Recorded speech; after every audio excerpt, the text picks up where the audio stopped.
Welcome back to People of the Book. This project is more than history, it's remembrance. It's about Black excellence from every corner of the world, shaped and chosen by Allah's decree. We are here to remember who we are and where we come from, because when a people forget their suffering, they erase their existence.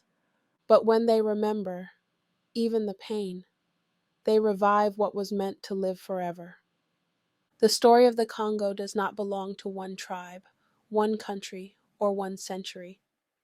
It belongs to every Black soul whose bloodline crossed oceans and borders, carrying with it both the beauty of creation and the burden of survival. And it is Allah who decreed this, that His people would rise again through truth, and that their remembrance would be the very act that heals them. Before the ships came, there was silence. A silence that didn't feel like peace, but like the stillness before a storm. The markets that once overflowed with laughter, bargaining, and song now echoed with footsteps that had nowhere to go. The drums, once alive with rhythm, beat only to remind the people of what used to be. Even the sky seemed to dim early, as if refusing to watch what was unfolding. The kingdom that had been built on trust and divine rhythm began to tremble under the weight of deceit. Brothers turned against brothers, not out of hatred, but confusion, survival, and manipulation. The Portuguese spoke in the language of trade. The British came with polished words and open hands, but their promises carried the poison of profit. Every handshake was a trap. The guns were not made in Congo. They arrived as gifts, wrapped in diplomacy, offered with smiles, and spoken of as tools of protection. But protection from who? The same outsiders who sold them. Soon those guns were turned inward. Nobles and chiefs began using them to enforce control over their own people, believing that order could be restored through fear. Each shot fired didn't just pierce flesh, it pierced trust. The sound of the gun became the death of unity. The Europeans understood this perfectly. For every act of obedience, they rewarded the rulers with more weapons, more metal, more poison disguised as progress. And when the blood dried, they brought wine. To ease the conscience, to blur the guilt, to replace clarity with numbness. The wine flowed like a new kind of river, intoxicating minds that once thought clearly, and poisoning bodies that had never known its taste. It altered judgment. It softened resistance. It became a ritual of dependency, a foreign spirit replacing the people's natural rhythm.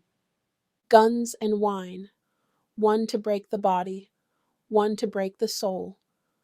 Together, they became the silent chains that bound the kingdom before the ships even arrived. These things were not of their land nor of their nature. They were alien to their soil, their spirit, and their blood.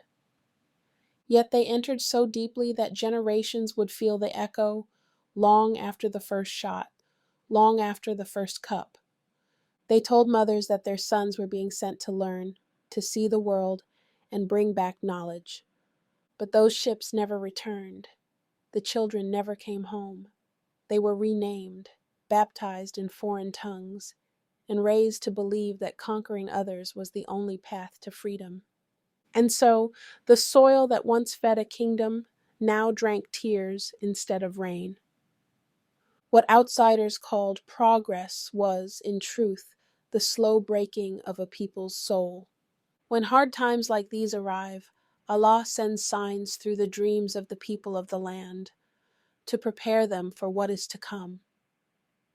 These dreams are mercy, reminders that guidance belongs only to Allah, and that even in chaos, He still speaks through what He allows the heart to see. The forests began to grow still, birds changed their flight, and the winds carried a tension that hadn't been there before. It was as if creation itself could sense that something foreign was moving closer, something not of their soil or spirit. No one yet understood what these signs meant. The people were divided, distracted, their rhythm broken by the new ways of the outsiders. But the air was heavy, and even without words, the land seemed to know a storm was coming, and then the winds began to change. The first ships came quietly, floating on waters that had never known such weight. They were not trading vessels anymore. They were harvesters of human life. What the world would later call exploration was, in truth, the beginning of a long night. At first, the people didn't understand what was happening. Trade had always been part of life. Salt for copper, ivory for cloth, gifts for goodwill. But this was different. The exchanges became uneven. Promises began to sound hollow. The faces of the visitors hardened with a hunger that no treaty could satisfy. They built forts along the coast, fortresses of deceit. They set up markets not for goods, but for bodies. One by one, families began to vanish. Children disappeared under the pretense of being taught or protected. Mothers were told their sons would return with knowledge and wealth. But the truth was darker. Their sons would never come home. They were renamed in foreign tongues, their birthright stripped away with every letter erased. Raised under the banner of foreign kings, they were told that loyalty and blood could buy freedom, but only if they fought against others who looked like them. Many were forced into the wars of the Americas, made to conquer the Mayans and the Incas, promised salvation for spilling the blood of strangers who shared their same stolen fate. They carried weapons forged by their oppressors, and for every victory, their chains only grew heavier. It was a cruel bargain, a double-edged sword. In one world, mothers wept for what their wombs once carried. In another, their children became the hand of oppression against their own will. The same pain that tore Africa apart now bled into new continents, repeating itself through the generations. These were the winds of deception, and they carried the scent of betrayal across the continent. For every act of rebellion, the outsiders offered more guns to one chief and punishment to another. They used division as their greatest weapon, turning neighbor against neighbor until trust became a memory. The rhythm of Congo, once guided by divine order, was drowned beneath the echo of chains and the roar of foreign ships. But Allah was watching. He allowed the winds to move, not as abandonment, but as decree. What man called conquest, Allah called consequence. What man called trade, Allah turned into testimony. Those who were taken from the land would one day carry its spirit across oceans. Their cries would fill new lands, and even in their bondage, they would remember the truth written in their souls, that no one owns what Allah has created free. The world thought the storm belonged to them, but every wave was still commanded by Him. Even in the darkest storm, Allah's mercy does not disappear. The winds that carried the ships did not move on their own. They moved by His command. What the world called slavery, Allah had already written as migration. What the world saw as the breaking of a people, He wrote as the scattering of seeds. Every cry, every journey, every tear that fell upon the deck of a ship was counted. The oceans bore witness to the decree of the Most Merciful. Those taken from their homeland did not drift into nothingness. They carried the unseen rhythm of their people wherever they went. Their songs, their prayers, and their spirit became the bridge between worlds, echoing the truth that Allah alone sustains what He creates. For those who remained, grief turned into remembrance. For those who were taken, bondage turned into testimony. Through them, Allah planted His word into new lands, lands that would one day rise and remember. The world saw chains. Allah saw messengers. The world saw exile. Allah saw expansion. Because no human plan, no empire's power, and no colonizer's hand could ever undo what Allah has written.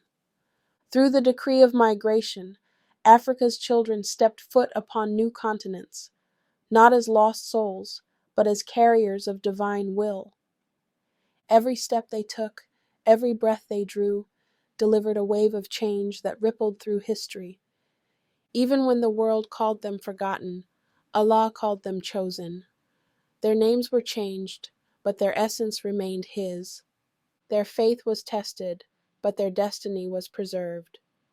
Because the decree of Allah is never cruelty, it is preparation. And so the story of Congo became more than tragedy.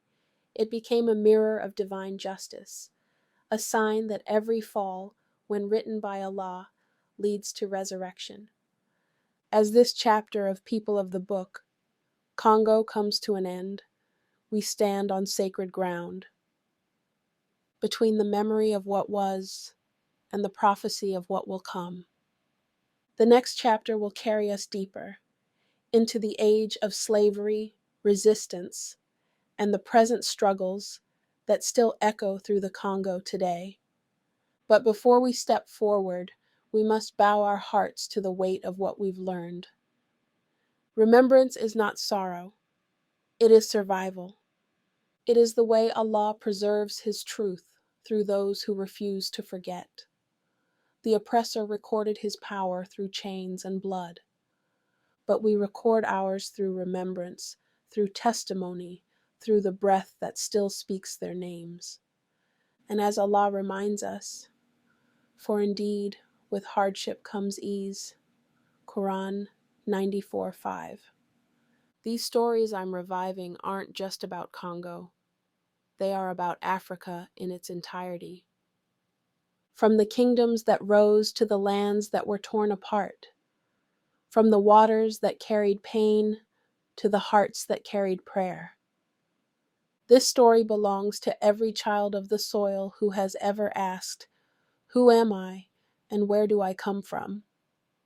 And now we are here, their descendants, their witnesses. Through your remembrance, their silence becomes speech again. Through your faith, their pain finds purpose. Our people's voices may have fallen quiet, but their truth still moves through you. And by remembering, you honor the decree that was always meant to bring you back to the Creator of the universe.